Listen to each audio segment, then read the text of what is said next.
मराठी व्याकरण समास. पहिला, अव्ययी भाव समास. यामध्ये पहिले पद महत्वाचे असते व सामासिक शब्दाचा वापर क्रियाविशेषणासारखा केलेला असतो. उदाहरण बघूया. आजन्म जन्मापासून, जागोजागी प्रत्येक जागी, गावोगावी प्रत्येक गावी, आमरण मरेपर्यंत, दर मजल प्रत्येक मजलपर्यंत, क्षणोक्षणी प्रत्येक क्षणाला. दुसरा प्रकार आहे तत्पुरुष समास. यामध्ये दुसरे पद महत्वाचे व अर्थाच्या दृष्टीने गाळलेला शब्द किंवा विभक्ती प्रत्यय विग्रह करताना घालावा लागतो. उदाहरण बघूया.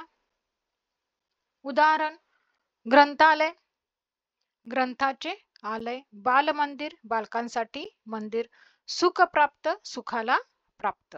तिसरा प्रकार आहे द्वंद्व समास. दोन्ही पदे महत्वाची असतात आणि व किंवा यांनी जोडलेली असतात. उदाहरण बघूया. पहिला, समाहार द्वंद्व समास. यामध्ये बघूया चहा पाणी व फराळाचे इतर पदार्थ. दुसरा, वैकल्पिक द्वंद्व समास. यामध्ये उदाहरण तीन चार, तीन किंवा चार. तिसरा, इतरेतर द्वंद्व. यामध्ये उदाहरण बघूया. हरिहर हरी आणि हर या प्रकारे. दोन्ही पदे महत्वाचे आहेत. इतरेतर मध्ये आणीने जोडलेले आहे, तसेच वैकल्पिक मध्ये किंवाने जोडलेले आहे. समाहार मध्ये व ने जोडलेला आहे. चौथा प्रकार आहे बहुव्रीही समास. यामध्ये दोन पदांशिवाय तिसऱ्या पदांचा बोध होतो. उदाहरणार्थ, नीळकंठ, निळा आहे कंठ असा तो म्हणजे महादेव. असं देवाचं नाव नाही, परंतु महादेवाचं वर्णन आहे. त्याच्यामुळे याला बहुव्रीही असा समास म्हणतात.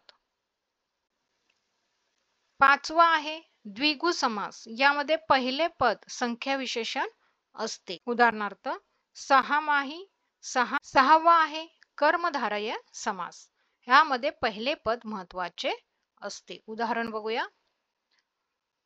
नरश्रेष्ठ, श्रेष्ठ असा नर